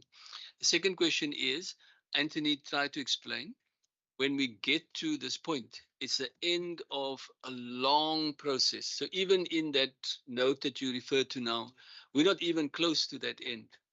But when we've exhausted all avenues, we get to this last end to say, now having done all the effort we've done, for this, we now say we'll write it off. So the chairperson is right. Can you imagine all the poor people that have been getting bills from us for a long time, and we know already they're not going to be able to pay for those highly expensive things which the medical aid can pay for the private person at Grootske and Tygerberg. But this is for somebody that is poor, probably lost a job, and they got the same highly specialized care, and they're getting bills. Now it's sitting here in the books because we're not just writing it off. It's a process we're following to get to that place. So the answer, that's we call it. That is the end. Thank you very much, members. I'm going to give the minister and HOD opportunity to conclude. I usually don't do the thank yous. I draw a lucky draw. And when the Wingvogel said, this is a favorite HOD, I hope it's a favorite MEC as well. So she's going to do the thank yous for us. Over to you, Minister and HOD. Thank you very much, Chair, and to the members of the Public Accounts Committee for your questions and for digging into the financials. I'd also like to thank our assurance partners, the Auditor General, the Internal Audit, and the Forensic Services for the work that they do in supporting the department in making sure that we can deliver on our clean governance agenda. Thank you very much to the department as well for the very hard yards that were put into achieving these results in a very complicated environment. Thanks. Thank you very much, Chairperson. Just to make two comments. Normally, where Mr. Carrick is sitting, it would have been Mr. Simon Kay, who is our CFO. He cannot be with us because his mother is ill, and our thoughts are with him. But you can see Mr. Carrick stepped into the bridge. And I just want to thank Mr. Carrick for the way that he stepped into the bridge and owned the space. We're really proud of the way our finance team owns the space. For everybody else in our department, you know that this is a team effort. And as the Minister already said, all our partners work with us. But I just wanted to make one last comment for all of you. Um, I'm humbled to know that when faced with a challenge in this department, and especially when it comes to the cases that we were asked about earlier, that you realize that the majority of the people in our department are working in this department from a very strong ethical base. It is extremely rewarding to work with a group of people that you do not have to look over your shoulder, that you do not have to question, because the ethics is impeccable. So thank you very much, Chairperson. Member Van Vogel, your opportunity. A long day for you. Baie dankie Chair. Jy laat my dink aan my pa toe hy chairperson was. Streng to the point. But Chair, laat my toe om die minister en haar span HOD te bedank. Ek dink I mentioned it earlier today that I really appreciate the fact that our HODs, I'm referring to my favorite HOD now, his honesty and eagerness to rectify if we point out a mistake or issues, his eagerness to rectify that in order to serve our people, or give our people the services that they are supposed to get. And I think ek sê altyd as ons kritiseer, dit moet opbouend wees. Sometimes ons raak so 'n bietjie warm, maar die gedagte is om opbouende kritiek te gee sodat ons 'n beter diens vir ons mense, because ons almal is, ek dink ons het een doel voor oë, is om 'n diens beter of die beste diens aan ons mense te bedien. So ek wil baie dankie sê vir die minister en haar team. Sy is maar baie jonk in die professie, maar sy het haar goed van haar taak gekwyt. Ek het haar probeer onder vergrootglas sit vanoggend, maar ek dink sy het goed daar uitgekom. Vir u as chairperson, baie dankie. Ek dink u het die vergadering goed gelei. En dan ook aan ons procedural officer en die standing committee members, member Pat and all the others who are no longer here. They left us because it's Friday. Baie dankie. We really do appreciate the services of all the services that you are providing. Oh, Member Peter is up there. Yeah. So thank you so much, Chair. Well, thank you very much, Minister Department. The committee will stay behind. Your excuse. Thank you very much.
Thank you, members, and thank you. We're just going to do the resolutions. Mr. Davis will just read it, and then you can add if we've missed anything. Thank you very much. But he's doing a good job at the moment, so let's see.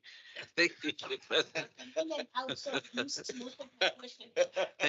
Thank you, Chairperson. The Chairperson, honourable members, through you, Chair. Honourable members, I've just made a note. The AG was talking about a multi-term 7-year audit plan towards 2030 NDP. So I just made a note there, Chairperson. I don't know if the committee would like to have a briefing on that. I think so. Yeah.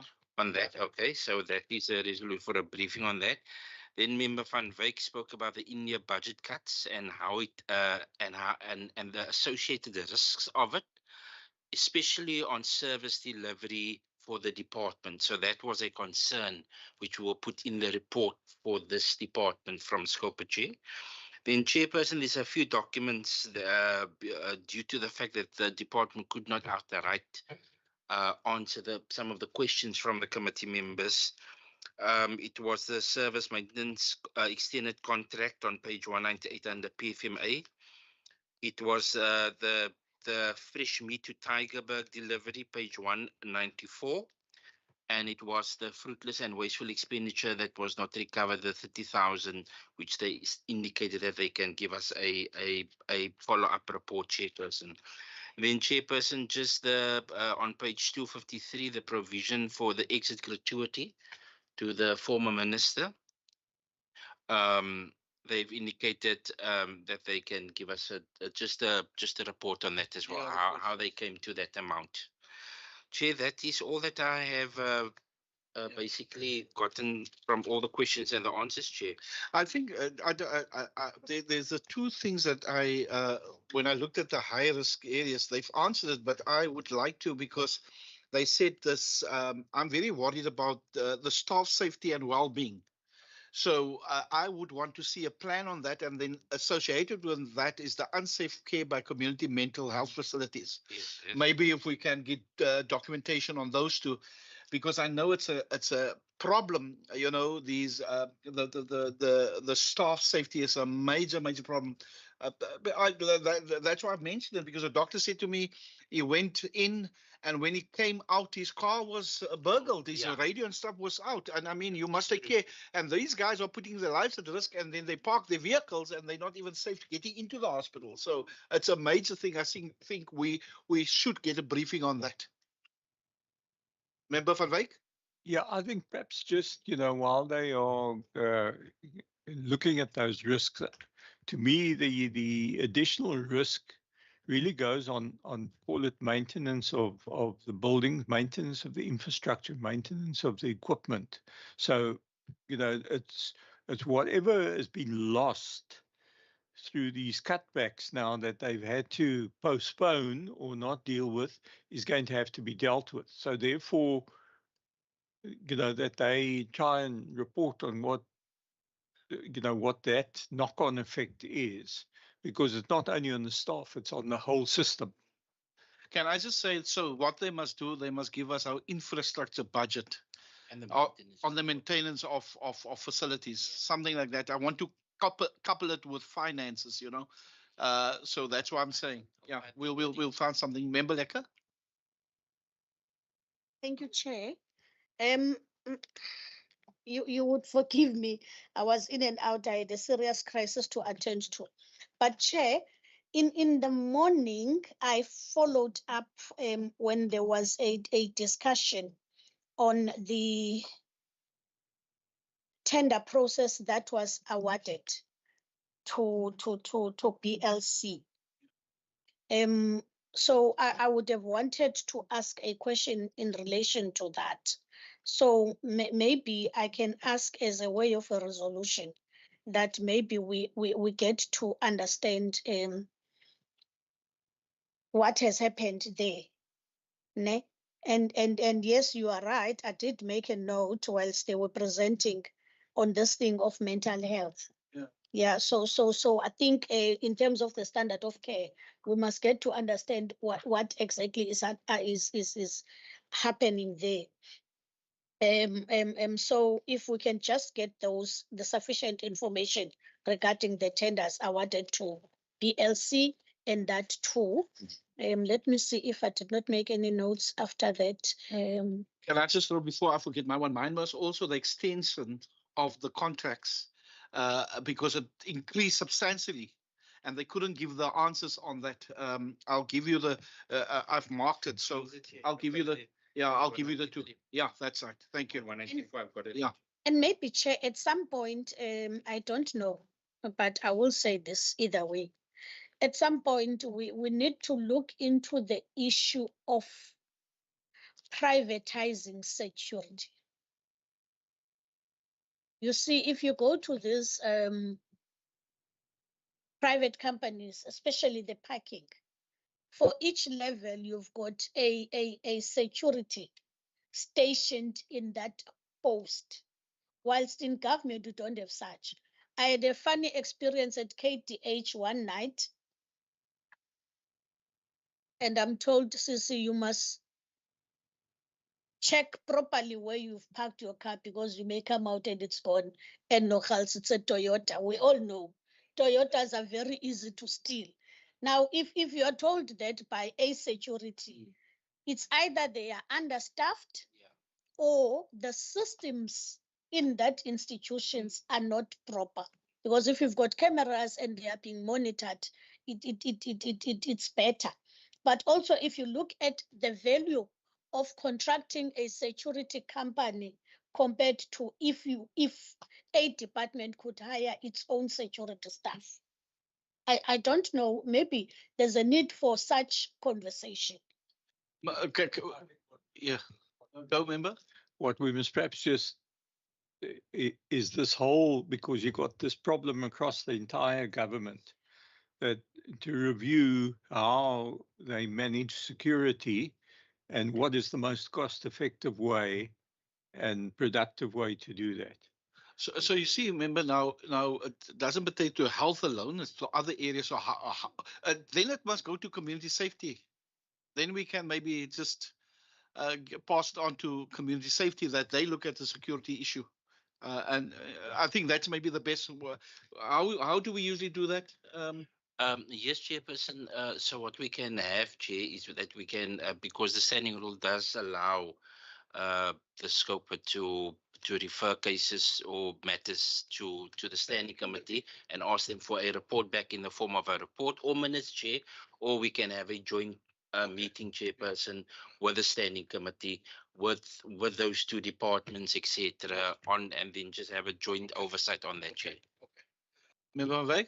Yeah, but I think just for purposes of the other members, we've had it under mobility, we've had it with education, we've had it with police oversight, because there were the security issues, because they look after the buildings belonging to government. So there's a whole issue there that needs to be dealt with, that I think we as committee, as public accounts, need to point out to all of these departments.